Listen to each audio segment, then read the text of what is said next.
Welcome to Algebra Part 1. We'll look at number expressions, we'll look at equations and inequalities in this section. Part 1 is for grade 10, 11 and 12. Alright, let's get started.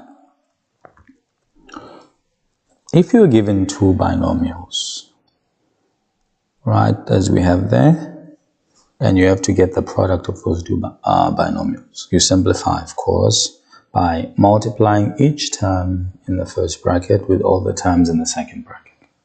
So let's look at that.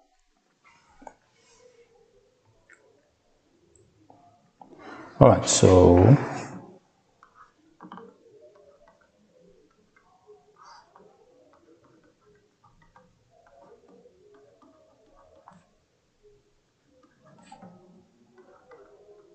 of course, if you simplify the two like terms, they will give you negative x. That is your solution.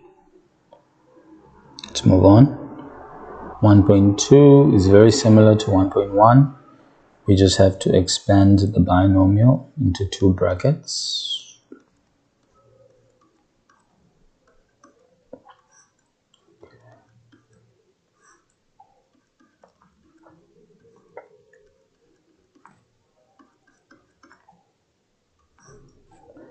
And again, if we simplify the two like terms, they give us negative 4x, and that is our solution. Multiplying a binomial with a trinomial, same concept. We multiply each term in the first bracket with all the terms in the second bracket.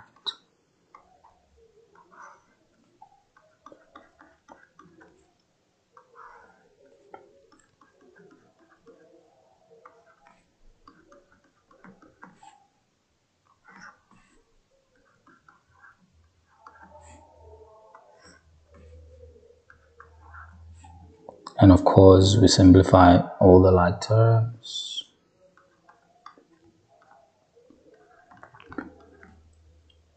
And those two are also like terms. And they simplify too. And that is our solution. Factorization, we look out for common factors. These two terms have 5x in common. If you take out 5x, the first term you're left with x. 5 goes into 15 3 times. If you take out x, you're only left with y in the second term. That's a solution. How do you simplify? By taking out a difference of two squares. Of course, here you need two brackets. Alright. 5 times 5 gives you 25. X times x gives you x squared. Positive multiplied by negative will give you a negative. 1 times 1 will give you the 1 in the numerator. 3 times 3 will give you the 9 in the denominator. Okay, moving on. A trinomial we also factorize with two brackets. Okay, let's look at that. Alright, x times x will give us the x squared. We're looking for two terms. When we add or subtract them, they give us negative 1. But when we multiply them, they give us negative 6. And those terms, those numbers are 3 and positive 2. Negative 3 and positive 2. Added or subtracted, they give us negative 1. Multiplied, they give us negative 6. So it's negative 3 and positive 2. Alright, moving on. Factorizing by grouping. Alright, we group the first two terms and we group the last two terms. Take out the common factor of 5. And you can simplify that to that. What do the last two have in common? They've got b in common. So what's left? A minus 3. Now this term and this term have a minus 3 in common. So we can take that out. And what's left? The 5 plus b. And that's your solution.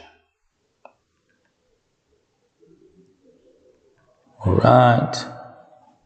We want to get the common LCM, and the way we do that is we multiply the first term by the second term's denominator, and we also multiply the second term by the first term's denominator. Okay, remember we're sorting out the brackets first. That's the BODMAS requirement. 1 times 3x is 3x. 2x multiplied by 3x is 6x squared. 1 times 2x is 2x. 3x multiplied by 2x is again 6x squared. And divided by 5 over 6. Alright, if we add the numerators, we get 5x over 6x squared. Alright, and we can change the division to a multiplication, and that fraction will become an inverse. It will become 6 over 5. 5x times 6 is 30x, and this is 30x squared, which simplifies to 1 over x. 30 cancels and those cancel, so your final answer is 1 over x. Again, the numerator is a trinomial, so we factorize that with 2 brackets. Okay, take out the common factor in the denominator. All right, that is our solution. Okay, this is where we say goodbye to grade 10s. Grade 10s, look out for more videos. All right, then we come to part 2, which is looking at equations and inequalities. We'll start by solving x, and we have to solve x by completing a square. All right, let me show you how to do that.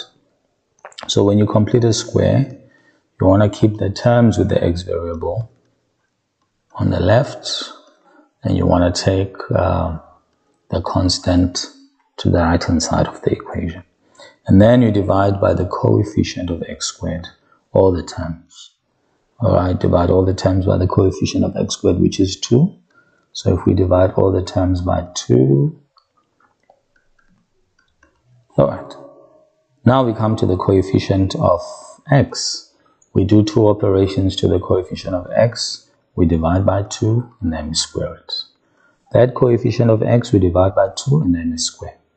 Right, of course this is 4. That 4 we must add to both sides of the equation. In doing that, we get x plus 2 squared and positive 1. All right, we want the square because we are completing the square.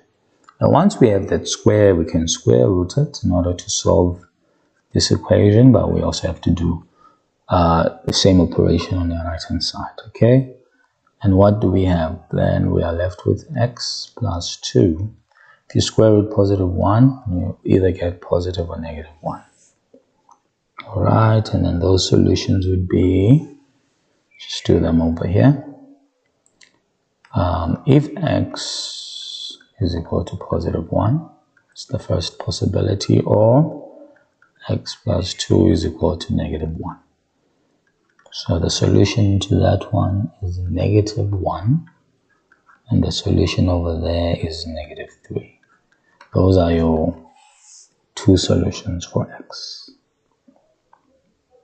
All right, we could also solve by using a quadratic formula. This one is given in the test or exams, so you don't have to memorize it, you just have to use it. All right, so the coefficient of x squared is a, the coefficient of x is b, and the constant is c. Okay, so let's look at that. All right, remember b is 8, so that's going to be negative 8. 8 squared, a is 2, and c is 6. All right, at the bottom, remember a is 2. And then, of course, this will give you 2 possibilities.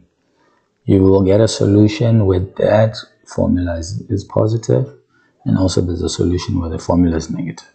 So let's look at both cases. All right, let's start with one where the formula is positive. So I've already typed it in that calculator. It's already punched in. So let's start with when the formula is positive. When the formula is positive, the solution will be -1. Or then you go to your calculator again and you can change to when it's negative, right? You change, make it negative, and in that case you'll get x equals to -3. All right, so of course those are the same solutions we got when we were completing a square. X is either -1 or x is equal to -3. And of course, those are the two ways you are expected to solve equations if you are not factorizing. All right, let's come to inequalities. You have to remember grade 11s and 12s. When you are solving inequalities, you are actually solving y in terms of x. So you're solving y, but you have to look at x. And I think that's the confusing part for many learners. And it's always easy to solve inequalities with the sketch. So if we were solving this expression like a normal equation, then of course that's +3 and that's -3. So the values of x would be -3 or 3. And now the y value is obviously the -9. So the y is equal to -9. Of course, if you are struggling with that, you need to check out the video on functions, which will be coming up soon, the video on functions. But for now, you need to remember, you need to factorize the expression as though it was a normal equation so that you could sketch the graph. Okay, so we know we've got -3 and we've also got +3. Other 3. And of course, y is -9, which is over there. Right, and of course we want to draw, let's try that again, we want to draw our quadratic formula through those points. Okay. All right, so then this is our function. So once we've sketched the graph, then we can go back to the inequality. So we can answer the question, where is y bigger or equal to 0? Of course, this is the y-axis, you know that. So the y-axis from that point is 0 and it's positive. So that's the points that we're looking at, where y is 0 or positive or bigger than 0. All right, but we cannot answer this from y, we need to answer it from x. So by looking at x, and if you look at x, it's those points there. Y is positive there, y is 0 positive there. So from the x point of view, it's where x equals to -3 smaller. So where x is smaller or equal to -3, or again where x is bigger or equal to 3. All right, so that will be that point there. All right, I hope it makes sense.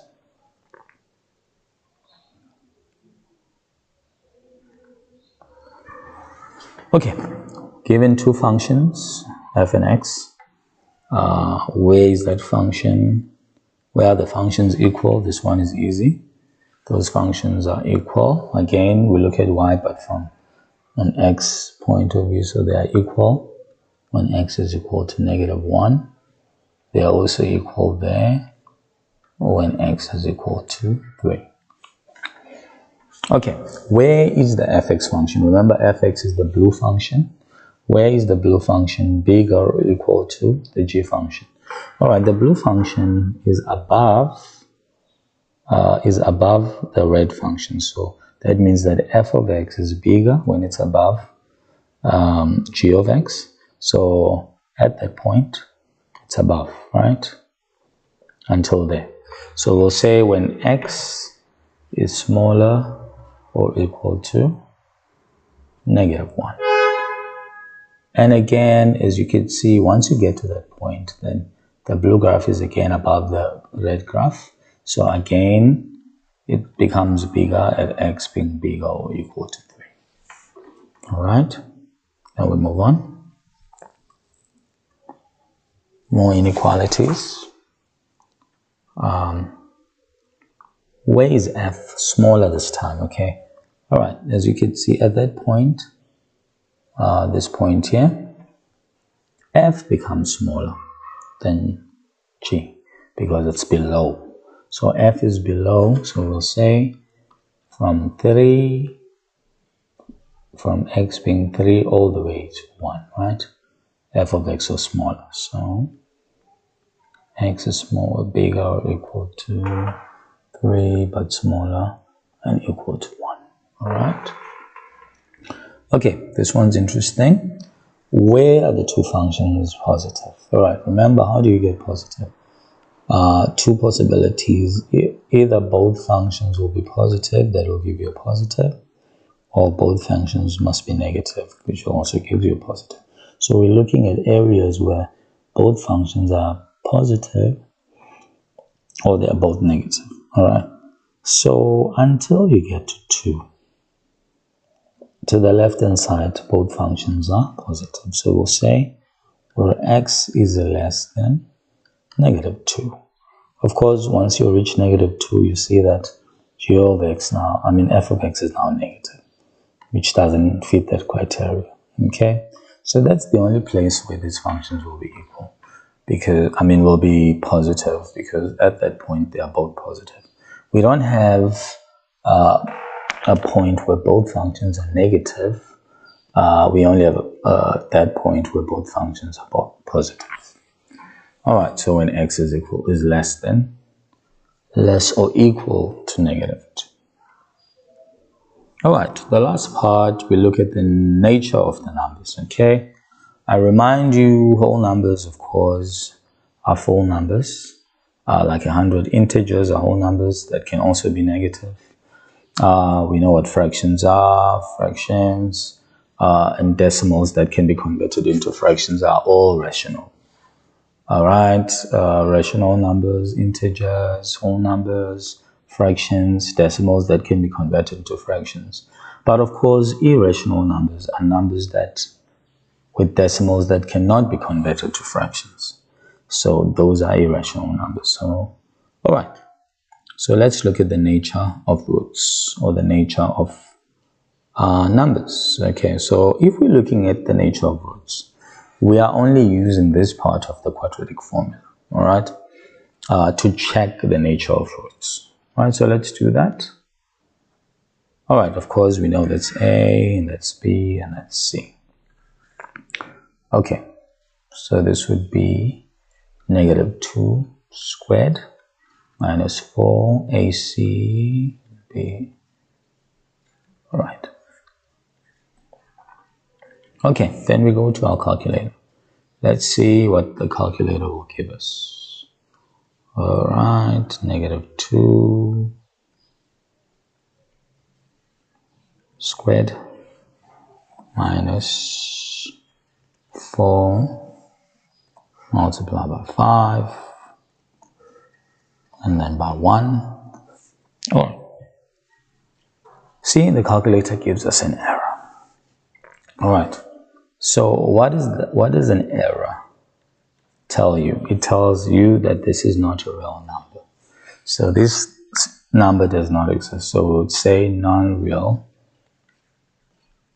or imaginary roots, because the calculator gives us an imaginary roots. Okay, let's check out the roots of the next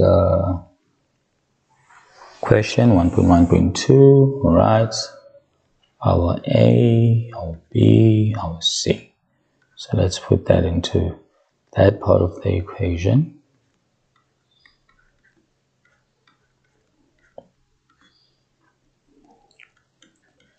All right, so if you plug that into your calculator, let's look at that.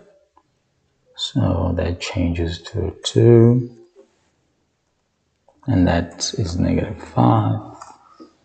We get 2 and 11, okay?